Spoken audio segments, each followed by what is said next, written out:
আজকের সকালের নাস্তায় রুটি। ইদানিং আমাদের কি হয়েছে, সকালে দেখা যায় অন্যান্য জিনিস বেশি খাওয়া হয় রুটির বদলে।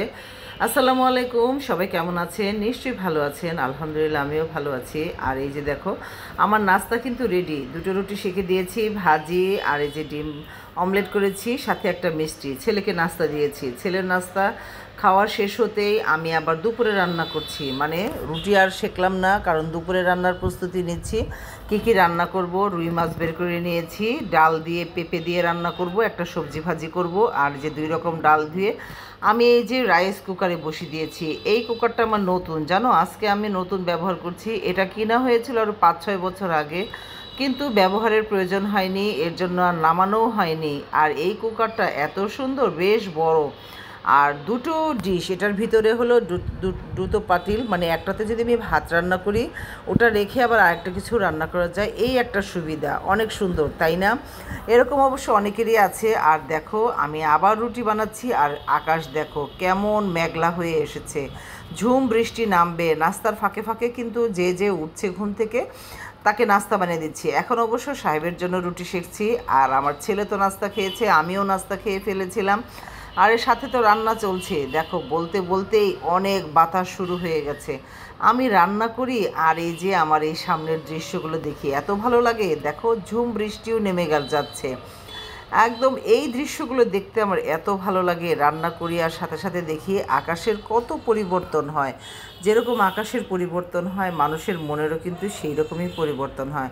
আমাকে একবার আমার এক আন্টি আর কি বলেছিল যে ছেলেদের মন আর আকাশের রং তাই কি হয় বলো? এরকম কি হয়? আকাশের রং তো একটু পর পরই বদলায়, তাদের মনও নাকি বদলায়। আসলে খুবই হাস্যকর না কথাটা? সবারই মন বদলায়, কারো মন স্থির থাকে না এক জায়গায়, এটাই তো স্বাভাবিক। আর এই যে মাছগুলো আমি একদম হলুদ মরিচ দিয়ে মেখে নিচ্ছি। আজকে এই মাছগুলোকে একদম আমি টমেটো দিয়ে একটু রসা রসা করে ভুনা করব।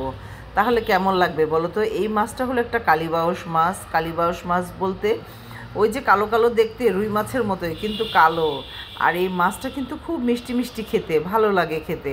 আর এই মাছটা বেশ বড় ছিল। এরকম মাছ হয়তো আমাদের দেশের যে কালীবাউস মাছগুলো, এগুলো সাধারণত এত বড় হয় না, 1 কেজির নাকি উপরে হয় না। কিন্তু এই মাছটা ছিল প্রায় 2.5 কেজি, 2 কেজির মতো ছিল মাছটা।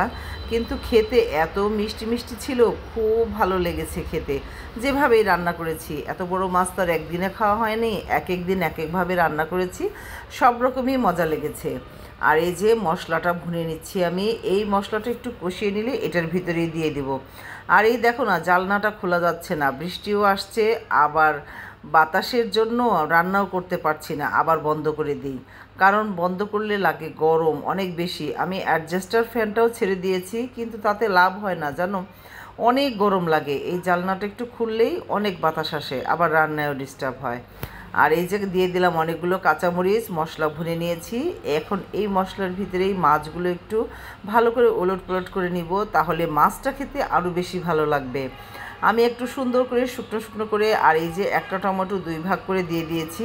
এখন অল্প পরিমাণ একটু পানি দেব, বাস রসা রসা করে নামাবো। কষানো কিন্তু একদমই শেষ।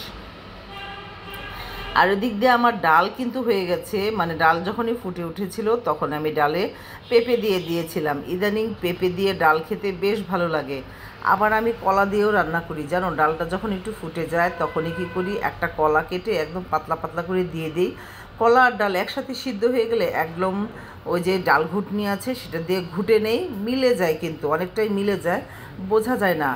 আসলে যাদেরকে কলা কিন্তু কাঁচা তরকারি কেউ খেতে চায় না, আর এইভাবে সবাইকেই খাওয়ানো যায়। আর এই যে রান্নাবান্না শেষে বিকালে চলে গিয়েছিলাম বাগানে। আমরা 2 বোন যে শাকসবজি তুলি, আর এই যে পেয়ারা বাগান থেকে পেয়ারা তুলছিলাম। যেটা পেয়ারা হয়েছে সেই বাড়তি পেয়ারাগুলো, এই পেয়ারাগুলো গাছ থেকে পেরে খেতে কী যে মজার! মাশাল্লাহ, অনেক অনেক সুন্দর পেয়ারা খেয়েছি। এই গাছটাও